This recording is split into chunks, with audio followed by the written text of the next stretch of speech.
Hey, and welcome to day 168 of Bible 365. I'm your host, Kathy Carter, and I am reading through the Bible in 365 days, and then I'm coming here and sharing my thoughts on the reading, sharing some personal testimonies and some stories, and just sort of how I think God is working.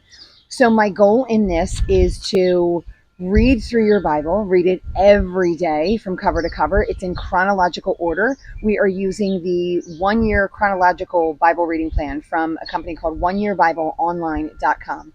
You would go on their site, hit chronological reading plans because they have a bunch of different reading plans. Chronological, and then download that and then read it every day and then come here with me. So like I said, today is day 168. It is June 16th, and our reading is 2 Kings 5 through 8:15. So as always, my goal is to get you guys closer to God. And so this is one of the readings that shows a lot of God's miracles.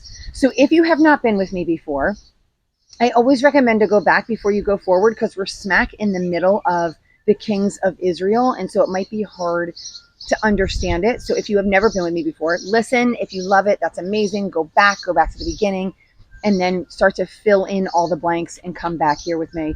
Take your time in your reading. Take it as long as you need to, but then come back and listen. Okay, so we are with Elisha today. We were with Elisha yesterday.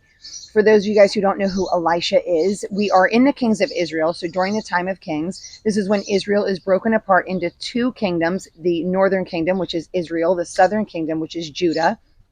And Elisha is in the northern kingdom. So he is following one of the other great prophets, which you hear about in the New Testament, Elijah. And so both of these prophets are men of God, and they do these incredible miracles in the kingdom of Israel. And the whole point and purpose for these miracles, because the kingdom of Israel is turned away from God. They are not following God. For at this point, the kingdom of Judah is also not following God, but up until this point, they really have been. So there were two kings who had long reigns, and they were mostly following the Lord, but Israel has not been following the Lord sort of from the very beginning. As soon as the kingdom broke in two, it was split between Rehoboam and Jeroboam. Jeroboam was not in the line of David, and this kingdom has kind of been a wreck ever since. They're really not following the Lord, and the Lord consistently continues to show himself to this kingdom, to turn the kingdom around and to get them to follow him. And so now we are with Elisha. Yesterday we saw a whole bunch of his miracles where he was feeding people, he was resurrecting people from the dead, he was helping women get pregnant is the wrong thing. He was miraculously allowing women to get pregnant. He was doing all these different miracles. Well, today we continue in his miracles, and it's mostly Elisha we're going to see today. We're actually not really even going to see the kings of Israel for the most part.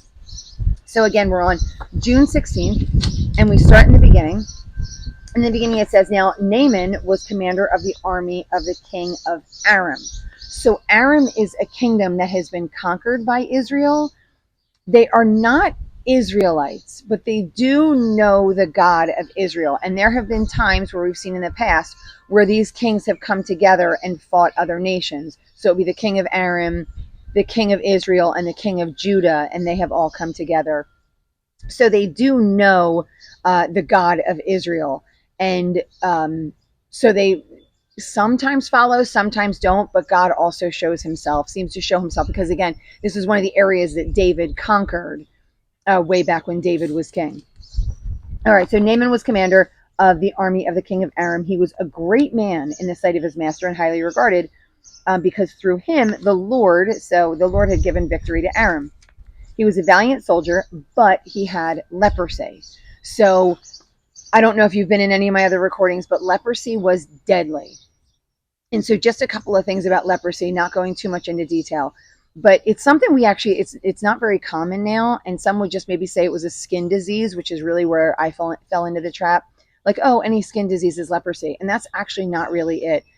Leprosy gets to the point where you lose limbs.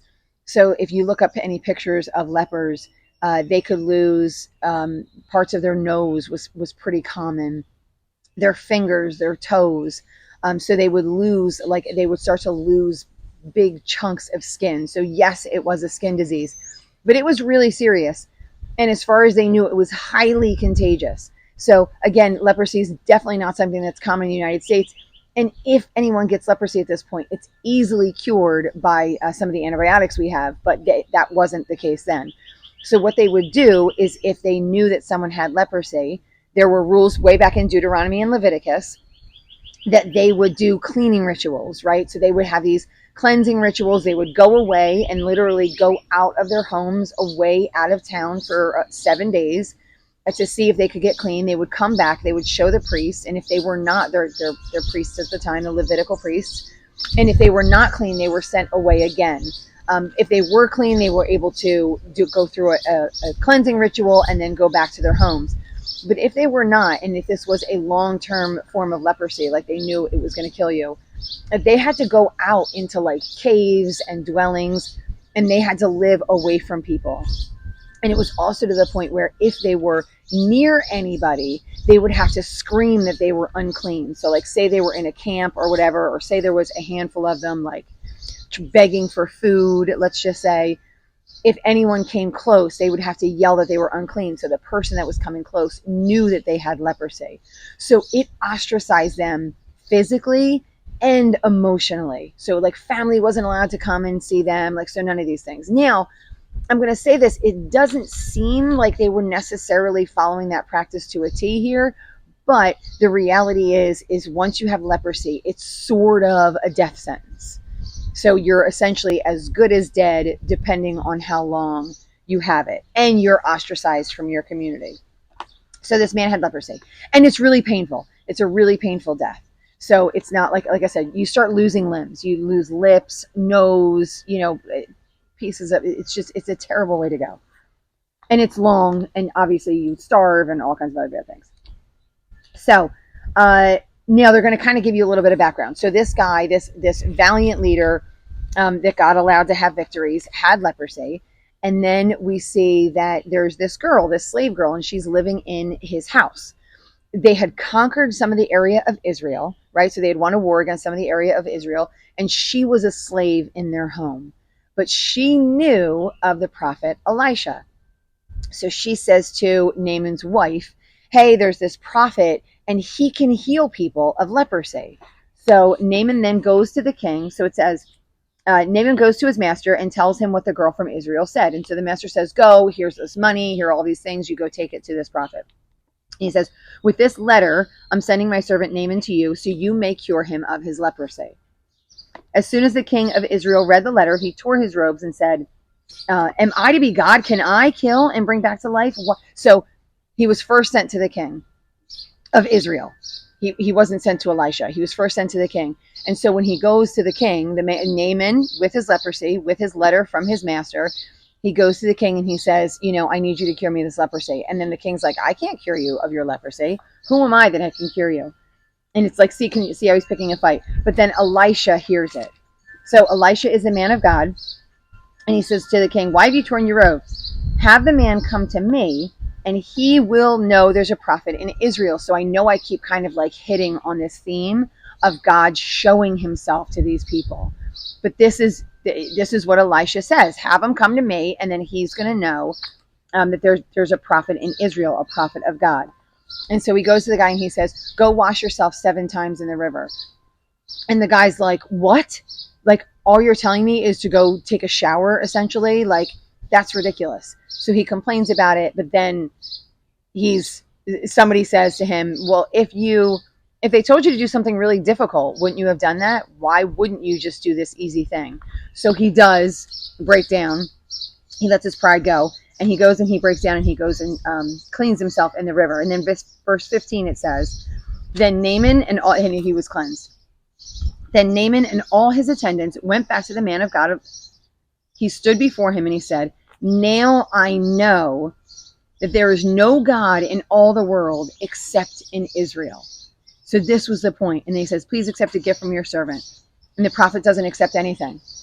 So the point is that he was healed, and now he knows there's God. And I'm making this point for anyone who is like, well, why don't they heal everybody? Why aren't you cured of your, throwing out a big one, like why isn't everyone who believes cured of their cancer, right? And I'm going to say that there's a bigger purpose. Sometimes an illness is meant to bring people to the Lord. Sometimes an illness is meant to be cured to bring people to the Lord.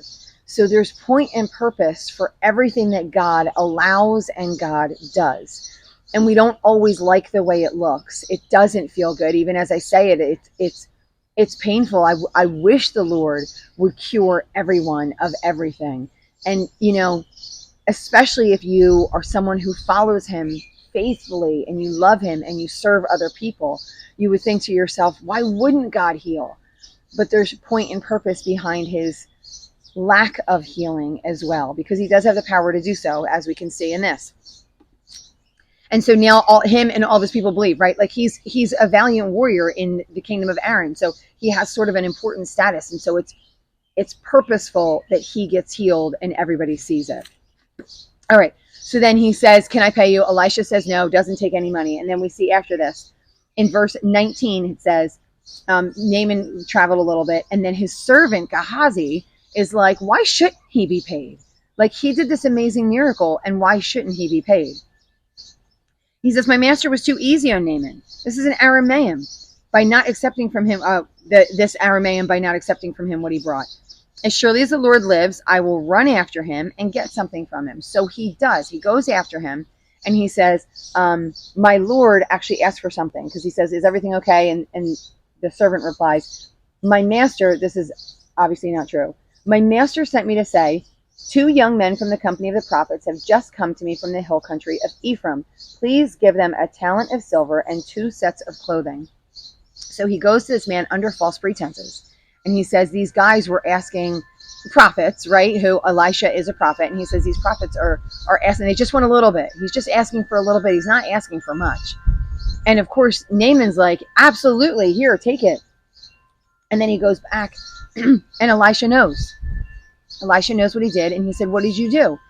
And Gehazi's like, I didn't do anything. And Elisha was like, was not my spirit with you when the man got down from the chariot to meet you? Is this the time to take money or to accept clothes or olive groves and vineyards or flocks and herds or male and female slaves? Naaman's leprosy will cling to you and your descendants forever. And so now, because he went against Elisha and he lied and he cheated and he stole, now he's going to have leprosy forever. We see him again later. So it's not that he stops even working with Elisha, but he is now, him and his family are now cursed forever with the curse of leprosy. And so another, and I don't want to necessarily say another lesson, but like this is another kind of place where it's like, it's not that Elisha actually doesn't accept money or gifts. We see him accepting money and gifts from people.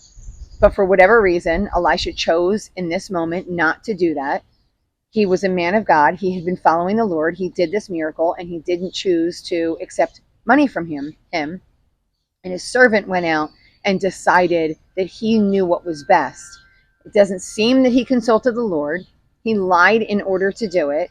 And so now he's cursed because of it.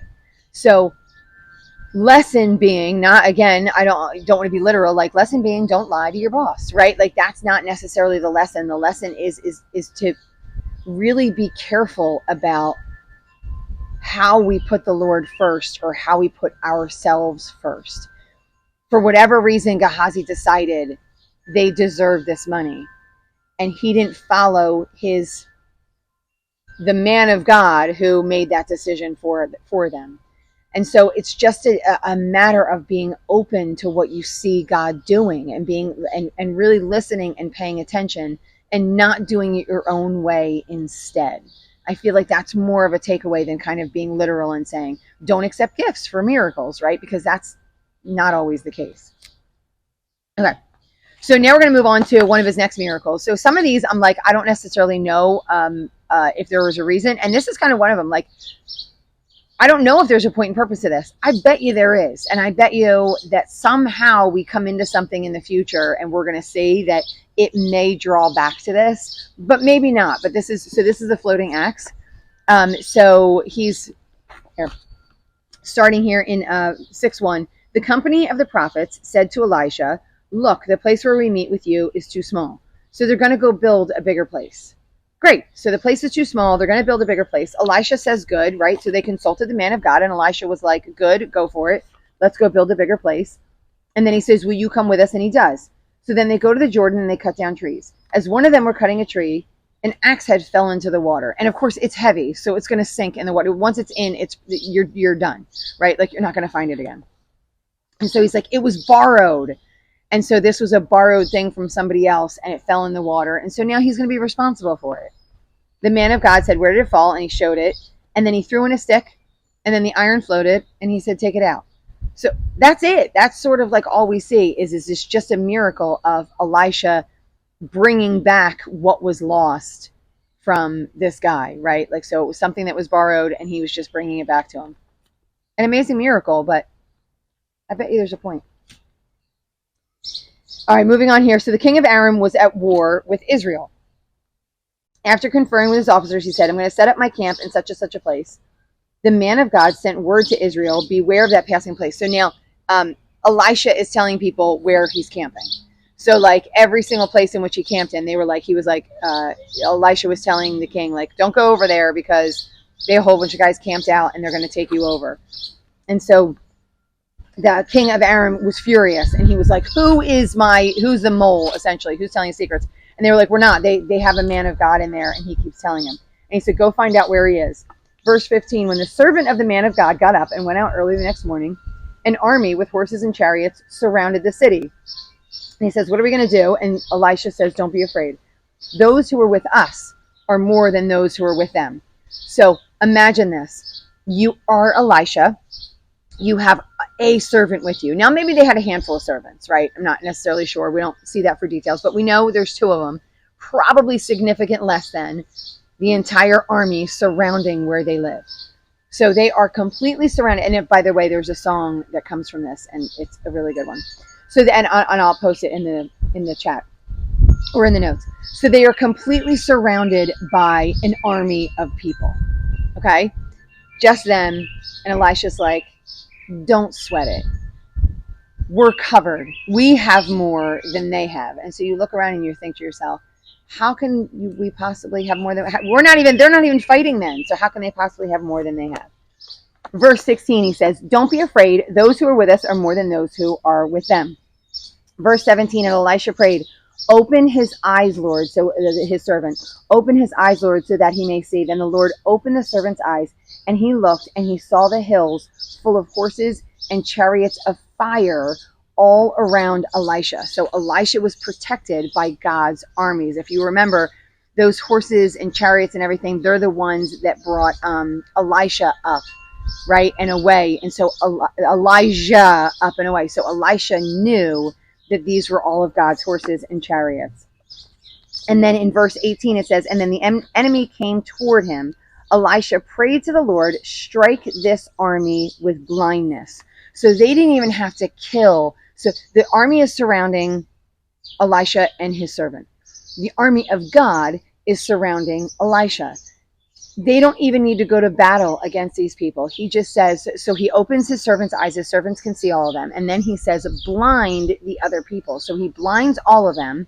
And then they all start going all in these different places. And then they all land in Samaria, which is where the king of Israel is. And the king of Israel is there to take them over. And then he says, shall I kill them? And Elisha says, don't kill them. Would you kill those you have captured with your own sword or bow? So essentially they walk in and they're kind of like presented and they're weaklings. And even though the king of Israel did nothing, he was like, would you capture them? Say you were in battle with them and you won. Would you kill them or would you capture them? And he wouldn't kill them.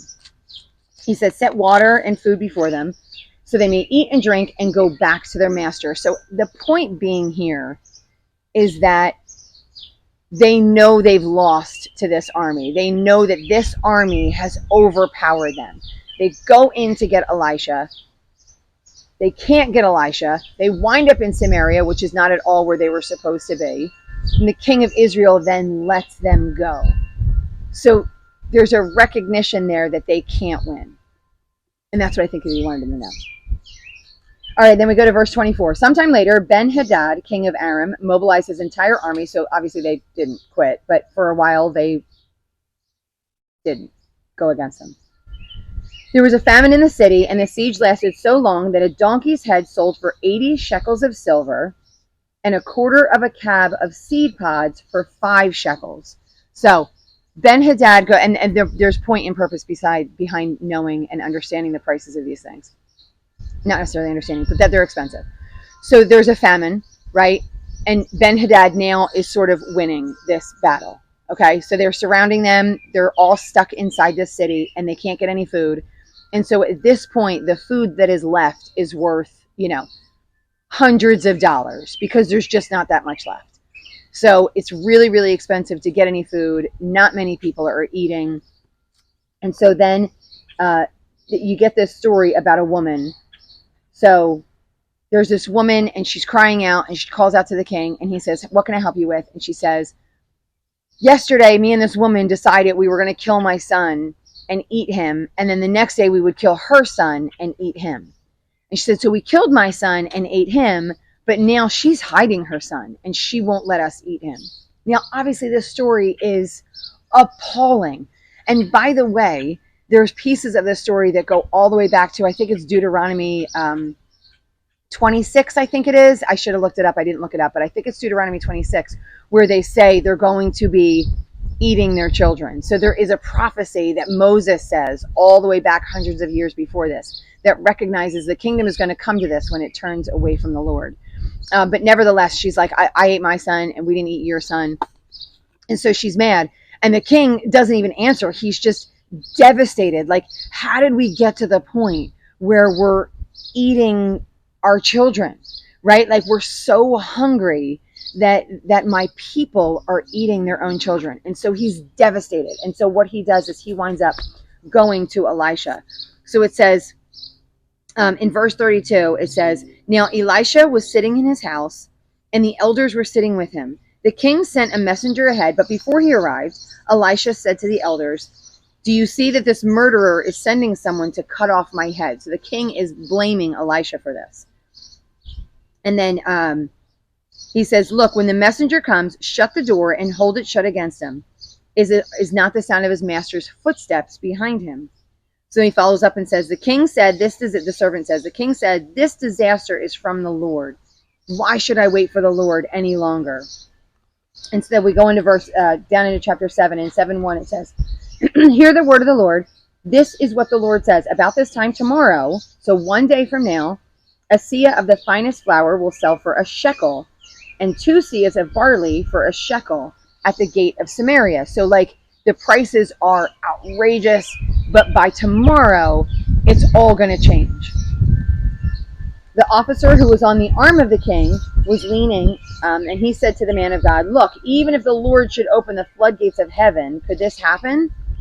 And he says, Elisha follows up and he says, "You're going to see it with your eyes, but you're not going to eat any of it." Like, so you're going to see it, but you're not going to get anything. And now we're going to see how this prophecy comes true. So there's 4 lepers at the gate. So he gives this prophecy. Right now they're under siege. It's terrible, right? They're starving. Everything is really expensive. They're eating their children. And then they've got these 4 lepers at the gate. So again, lepers are at the gate. They shouldn't be at the gate. But there are these 4 lepers at the gate. And they're like, well, we're going to die either way. So if we go in there, we're going to starve to death. If we go in here, we're probably going to be killed. So let's go here and let's see if the king of Aram will just let us live and everything will be fine. These are Israelites that are at the gate. So they go into the camp and they realize that the camp is completely empty. And so they're like, why would this camp be empty? Well, what we find out is God told them that all these people were coming to get him, so they all fled. Right? So they're completely out of the kingdom. They're out of the area. So these 4 lepers are in there and they're kind of like, wow, this is a bounty. They start eating, they start drinking, they start plundering everything because they see that that there's nobody there. And then at one point they're like, they feel bad. And they say, you know what, we should probably go back to the king of Israel and let him know what's going on. So they do. They go back to the king of Israel. The king of Israel obviously doesn't believe him. And he's like, you know what, send these 5 guys. They're probably going to die anyway. Send these 5 guys into the town and let them just see if this is true. So they send the 5 guys, and of course it is true. And so it says, the king got up in the night. This is verse 12. The king got up in the night and said to his officers, "I'll tell you what the Arameans have done to us. They know we're starving, so they left the camp to hide in the countryside." So that's when he sends his 5 people. So they selected the 5, and then they followed them. Verse 15, they followed them as far as the Jordan, and they found the whole road strewn with clothing and equipment the Arameans had thrown away in their headlong flight. So the messengers returned and reported to the king. Verse 16, then the people went out and plundered the camp of the Arameans.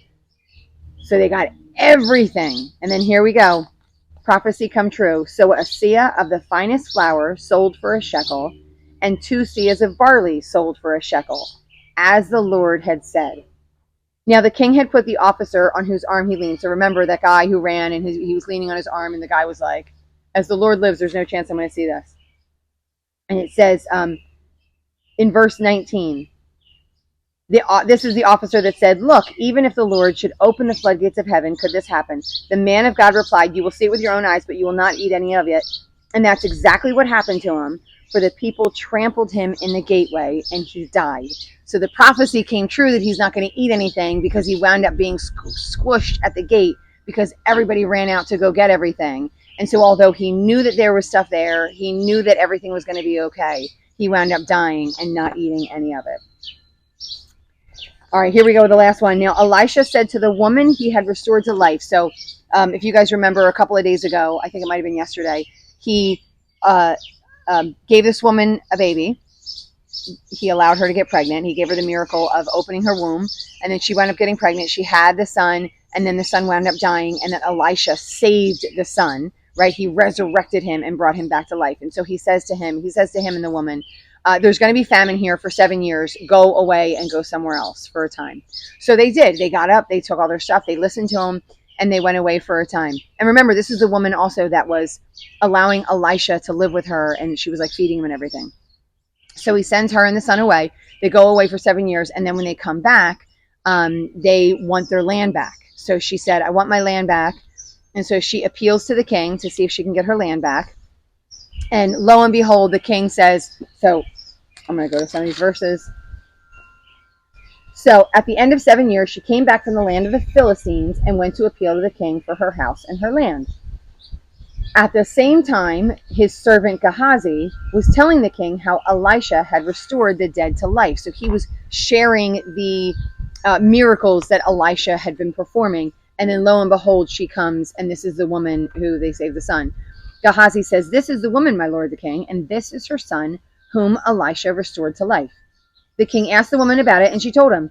Then he assigned an official to her case and said to him, give back everything that belonged to her, including all the income from her land from the day she left her country till now. So not only does she get all of her stuff back, but she gets that 7 years of income that she wasn't even there to earn. So he gives her everything. So he kind of restores her, and then some. He gives her more. And then, sorry, this is the last one. Elisha goes to Damascus, and Ben-Hadad was ill. So Ben-Hadad was the king of Aram at the time. And so he then appeals to Elisha. So I just love how all of these things come full circle, right? He's killing the people of Israel. He's one of the kings that is knocking at the door and holding them hostage while there's famine. But in a time of great need, he goes to Elisha to see if he's going to live or not. So he sends his servant, Hazael, to Elisha to see if he's going to survive. So Hazael comes to Elisha and he says, hey, is my king going to survive? And Elisha says, tell your king he is going to survive. But by the way, he isn't going to survive. He's going to die. And then Elisha starts to cry. And he says, why are you crying? And Elisha says, I'm crying because of all of the terrible things that you're going to do to the people of Israel. So he's going to kill them with a sword. He's going to starve them. He's going to go to war against them. He's going to do all of these awful things.